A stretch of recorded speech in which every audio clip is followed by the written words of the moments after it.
अस्सलाम वालेकुम नाजरीन, मैं हूं आपका अपना मेज़बान ज़ुहैब सागर और आप देख रहे हैं मेरा अपना यूट्यूब चैनल। नाजरीन, हालात पाकिस्तान के बदतर से बदतर होते जा रहे हैं। लड़कियों का रहना इतना मुश्किल हो गया, ख़ास करके गरीब लोगों का, कि उनमें से एक मिसाल ये बहन बैठी हुई हैं कि इनकी वालिद साहब जो इनके हैं वो एक बस ड्राइवर थे और आज से तकरीबन ये 7 साल की उम्र की थी जब इनके वालिद साहब की एक्सीडेंट में इनकी मौत हो जाती है, इनके वालिद की।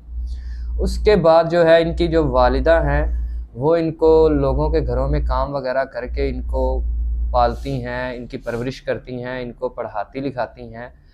तो अचानक जो है इनकी वालिदा 6 महीने पहले जो है वो बीमार होती हैं, हॉस्पिटल लेके जाया जाता है तो उनको बताया जाता है कि ब्लड कैंसर है। तो ब्लड कैंसर एक मामूली बीमारी नहीं है, बहुत ही ख़तरनाक, और उसका इलाज बहुत ज़्यादा एक्सपेंसिव और महंगा इलाज है जो कि एक गरीब ख़ानदान अफोर्ड नहीं कर सकता। तो इस बहन ने लोगों से पैसे मांग के, उधार रिश्तेदारों से, अला बला कहीं से भी मांगे, अपनी वालदा को एडमिट करवाया हॉस्पिटल में, वहाँ पे उनका इलाज वगैरह हुआ। लेकिन वो कहते हैं ना कि जो रब को मंजूर होता है होता वही है। 2 महीने पहले इनकी वालिदा की जो है ना वो डेथ हो जाती है। उसके बाद इनकी ज़िंदगी कैसे गुज़रती है, ये क्या करती हैं, कैसे हालात हैं, इनसे जानते हैं। तो आइए चलते हैं, इनसे बात करते हैं। अस्सलाम वालेकुम। वालेकुम अस्सलाम। जी मेरी बहन, कैसी हैं आप? जी अल्लाह का शुक्र है, मैं ठीक हूँ। अच्छा, जो भी सिचुएशन है वो मुझे आपने बताई ऑफ कैमरा भी, अभी आप सब कैमरे के सामने बताएं ताकि हमारे देखने और सुनने वाले नाजरीन जो हैं वो भी जान सकें कि आपकी ज़िंदगी कैसी गुजर रही है और कैसे हालात हैं। देखिए, जब मैं 7 साल की थी तब मेरे वालिद की डेथ हो गई थी। उसके बाद मेरी माँ ने ही घरों में काम करके हमें पाला। मैं अकेली हूँ, मेरे बहन भाई नहीं हैं। अच्छा, आप अपने माँ बाप की अकेली और इकलौती बेटी हैं? जी। और मेरी वालदा ने ना लोगों के घर काम कर कर के मुझे पाला पोसा है। तो अभी रिसेंटली 6 माह ही हुए हैं कि उनकी तबीयत ज़्यादा ही ख़राब हो गई, बीमार हो गया अचानक ही। हॉस्पिटल लेके गए, टेस्ट वगैरह करवाए तो जी जी। पता चला कि उन्हें कैंसर है।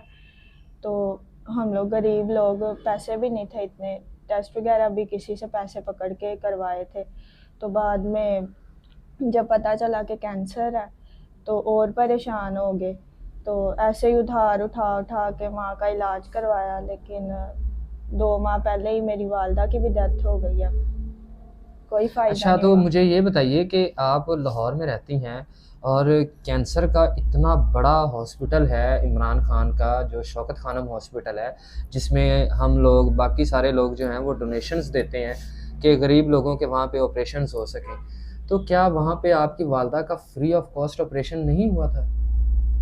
जी नहीं, वो इतना महंगा है, मतलब डॉक्टर्स कहते हैं नहीं होता, ऐसे नहीं होता, ऐसे नहीं होता। तो हम लोगों ने। मतलब कि ये सब झूठ फ्रॉड है कि वहाँ पे फ्री हॉस्पिटल, फ्री इलाज होता है गरीबों का, ऐसा वहाँ पे कुछ भी नहीं होता है? जी, ऐसा बिल्कुल नहीं होता। देख लें नाजरीन, मैं आप सब लोग जो हैं उसमें जो है वो ट्रस्ट के तौर पे पैसे भेजते हैं ताकि गरीब लोगों के इलाज हो सकें, लेकिन उस हॉस्पिटल में ऐसा कुछ भी नहीं होता है। ये मैंने 1-2 दफ़ा पहले भी जाके वहाँ पे देखा है। गरीब लोगों को वहाँ पे ऐसे ट्रीट करते हैं जैसे किसी कुत्ते को ट्रीट किया जाता है। वहाँ पे कोई इलाज फ्री नहीं होता है, और अगर फ्री इलाज होना भी होता है तो उसके लिए 2-2 साल, 3-3 साल का टाइम दिया जाता है और धक्के अलग से खिलाए जाते हैं। लेकिन जो एक कैंसर का पेशेंट है, ब्लड कैंसर का मरीज़ होता है, वो इतना सर्वाइव नहीं कर सकता। थक हार के क्या होता है, उसकी मौत वाक़ई हो जाती है, जैसे कि इनकी वालदा की हुई। लेकिन इन्होंने लोगों से उधार वगैरह पकड़ के अपनी वालदा का इलाज वगैरह करवाया जितना ये कर सकती थी। अच्छा मेरी बहन, मुझे ये बताइएगा कि जब आपने टेस्ट करवाए अपनी वालदा के और आपको पता चला कि आपकी वालदा को ब्लड कैंसर है, तो क्या गुज़री होगी उस वक़्त एक इकलौती बेटी की दिल पे, बेटी के दिल पे, कि उसकी माँ को ब्लड कैंसर है? जब पता चला कि मतलब मेरी वालदा को ब्लड कैंसर है तो उनके अलावा तो कोई था ही नहीं मेरा, क्योंकि वालिद की तो पहले ही डेथ हो गई थी। तो उसके बाद मेरी वालदा की अचानक तबीयत ख़राब होगी, पता चला तो दुनिया ही ख़त्म होगी मेरी। तो समझ ही नहीं आ रहा था क्या करूँ क्या नहीं। तो मुझे ये बताइएगा कि आपका कोई मामा, चाचा, कोई रिश्तेदार आपकी हेल्प को कोई आया? जी नहीं, ऐसे वक्त पे कोई साथ नहीं देता, अपना कोई नहीं होता अल्लाह के अलावा और अपने माँ बाप के अलावा, कोई नहीं होता अपना, किसी अ- ने साथ नहीं दिया हमारा। अच्छा मेरी बहन, मुझे ये बताइएगा कि आप कहाँ तक पढ़ी हुई हैं? एफए तक स्टडी की हुई है मैंने। अच्छा, तो उसके बाद अब पढ़ाई आप कर रही हैं या क्या कर रही हैं? कैसे ज़िंदगी गुजार रही हैं? अभी तो कुछ नहीं, जॉब ढूंढ रही थी, जहाँ भी जाती हूँ वहाँ लोग मतलब वहाँ लोग गलत नज़र से देखते हैं, जॉब कहीं नहीं मिल रही, साथ में सरवाइव भी नहीं हो रहा, इतने बुरे हालात चल रहे हैं। अच्छा मुझे ये बताइएगा कि जो आपने अपनी वालदा के इलाज पे पैसे लगाए हैं उधार वगैरह लेके, वो कितनी अमाउंट बनती है? तकरीबन 3 लाख के करीब है जो मतलब मैंने अपनी माँ पे खर्च किया उधार ले लेके। अच्छा, तो अभी ये जो मालिक मकान है, ये घर आपका अपना है या रेंट का है? रेंट का घर है, मालिक मकान का भी किराया इतना जुड़ा हुआ है। अच्छा, ये इसका कितना किराया है घर का? 15,000 पर मंथ है। अच्छा, तो बिल वगैरह अलग है? जी। अच्छा, तो ये मुझे ये बताइएगा कि ये कितना किराया आपने मालिक मकान का देना है, कितने महीनों से नहीं दिया? 3-4 माह ही हो गए हैं जब से मेरी माँ बीमार है, तब से किराया नहीं जा रहा। जी जी। तो साथ में बिजली का बिल वगैरह भी होगा? जी। तो ये टोटल मिला के आप पे कितना कर्जा बनता है? ये टोटल मिला के तकरीबन 5 लाख के करीब कर्जा है मेरे पे। 5 लाख रुपया आपने कर्ज देना है।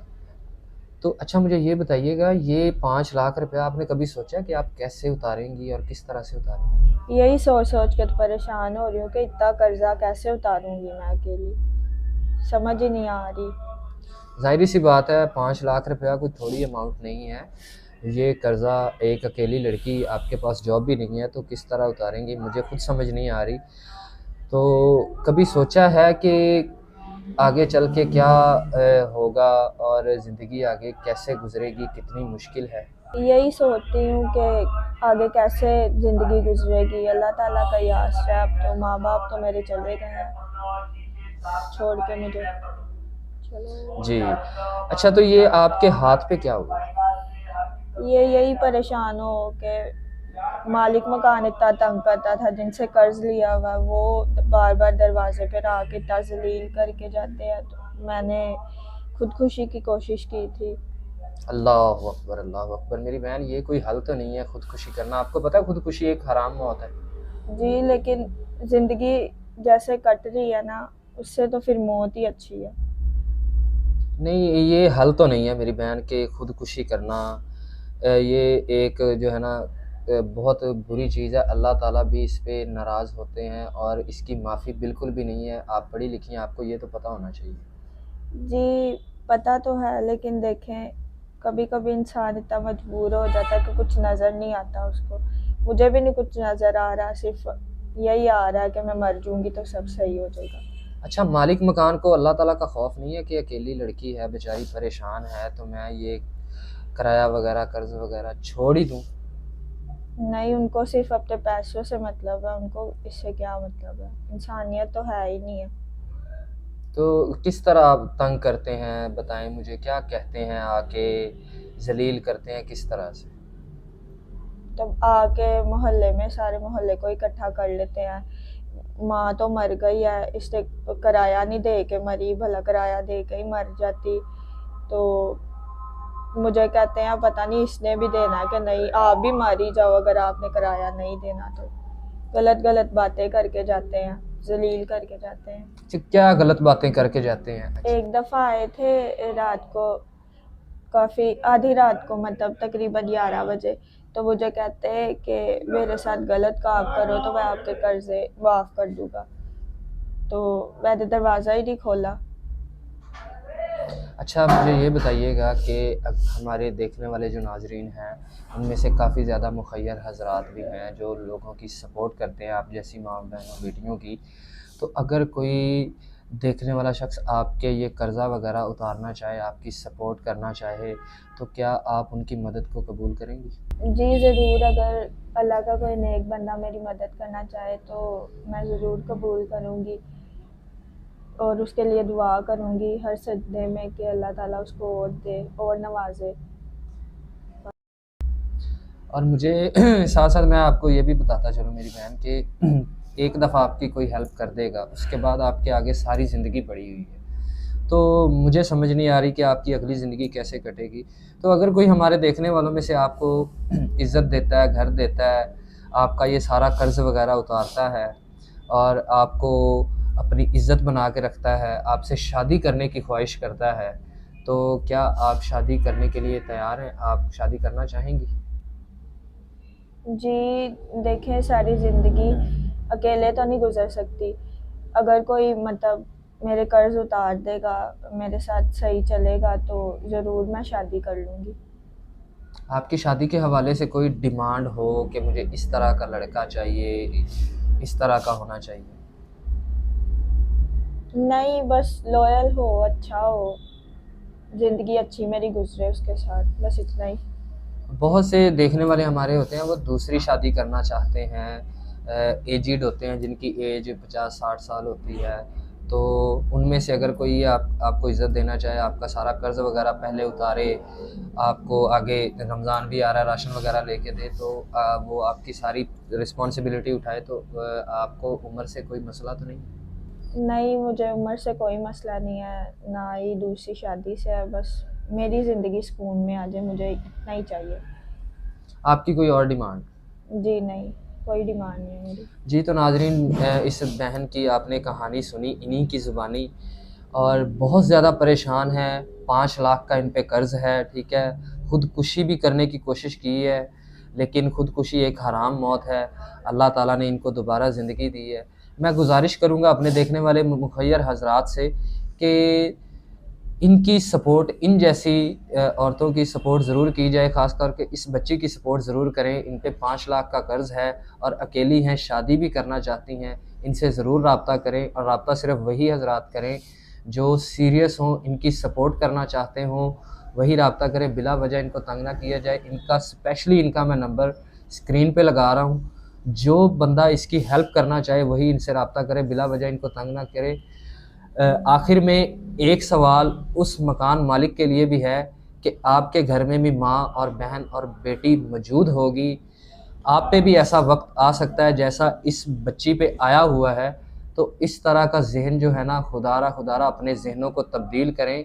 और बच्चियाँ तो जो है वो रब का रूप होती हैं, ठीक है? माँ, बहन, बेटी सबकी साँझी होती हैं। इसी वीडियो के साथ मुझे दीजिए इजाज़त, मिलते हैं किसी नई वीडियो के साथ, तब तक के लिए अल्लाह निगहबान।